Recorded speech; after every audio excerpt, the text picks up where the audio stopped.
So the one divination system that's a natural magic that doesn't have to use energy is palm reading. Everybody has a physical characteristic that, you know, your hands are representative of. Are you fat and wide, thick and tall? Are you energetic? Are you kind of chubby? You know, I've seen chubby people with flat hands, no cushion in it, but they are emotionally or energetically spent sometimes, and that's the whole point about what type of energy is in the body, how cushy the skin is, how your collagen actually is reacting to your energy in your whole system. Now, people don't know what it was or why it is, but it's something that you could check on. The length of your fingers compared to your hand, the shape of your hands. Well, it becomes an empirical way of saying someone's got a round hand. Round is it's water. If it's square, it's earth. It's pointy, it's fire. But you know, if your hand is pointy, you're going to be skinnier and elongated versus somebody like me who has a thick, round, fat hand. I'm thick and round and overweight. So, no, you're not. I'm thick. Honey, I love you, but I'm recording this. Okay. So this is just one method. Another source of natural magic is stones. People find stones that work for them. It does something for them. Well, stones, like any crystal, can reflect an energy back. It'll absorb an energy and reflect an energy. Most objects do that. It's called fluorescence. You have light bouncing off paint. That light bounces off a certain color. Well, rocks will do the same thing. You know, this is where the whole concept of colors and chakras and what have you.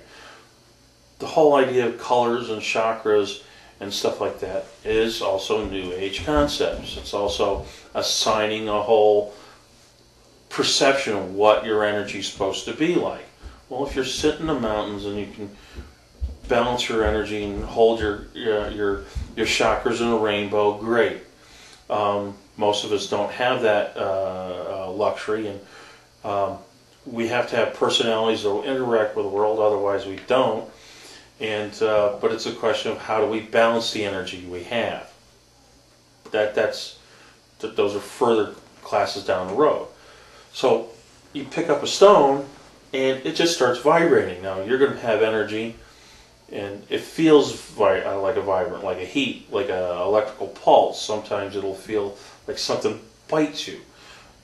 That's not necessarily a good thing, because that can be taking energy away from you, or actually putting a hole in your energetic presence. But you may not.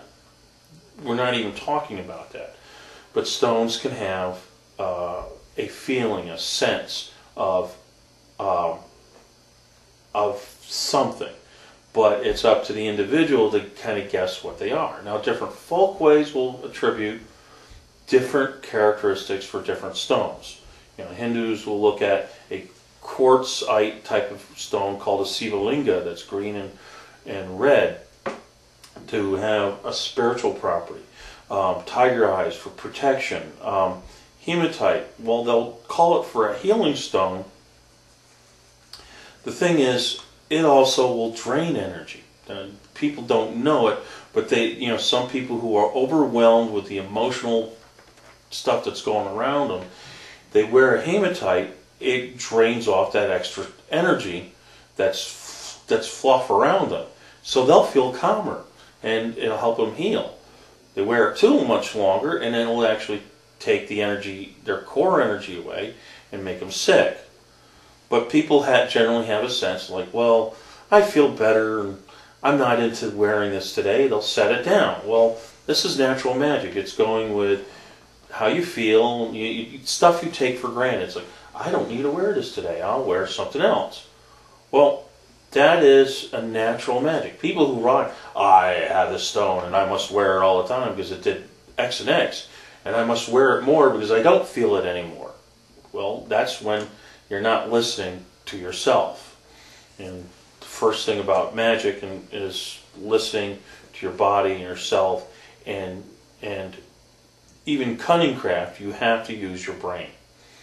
Same thing with herbs, stones, or anything else.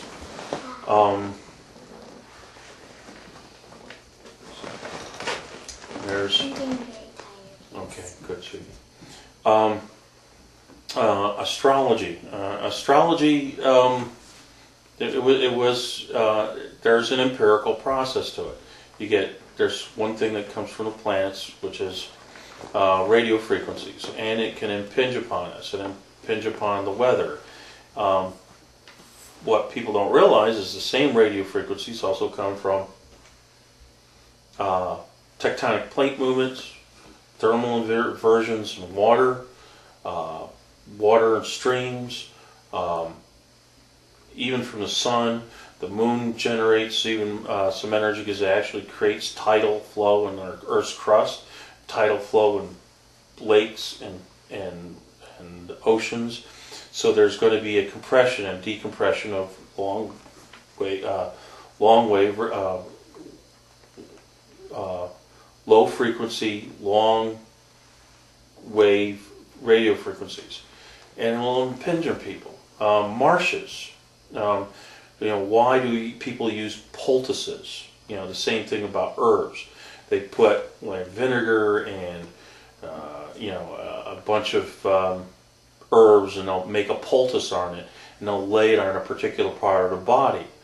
Well, there's several things that happen on it. Your body absorbs a certain chemical that may help it, but also you have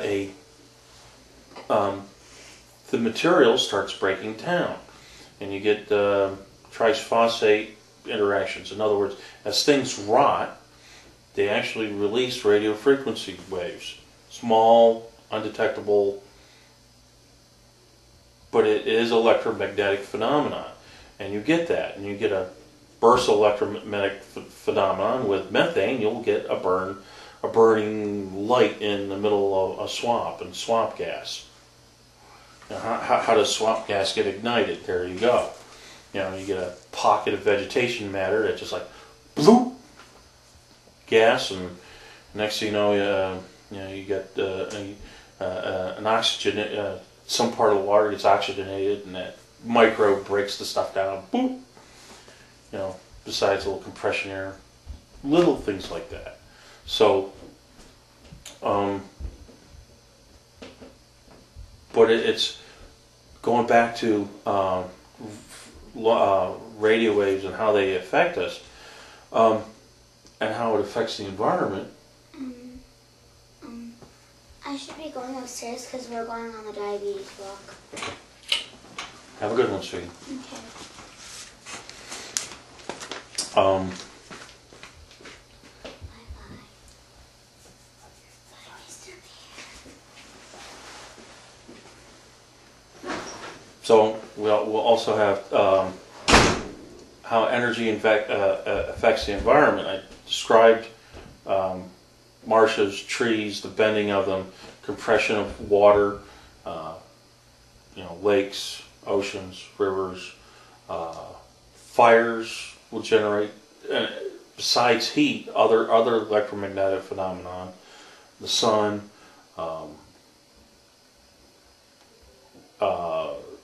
All of those are elements in Feng Shui.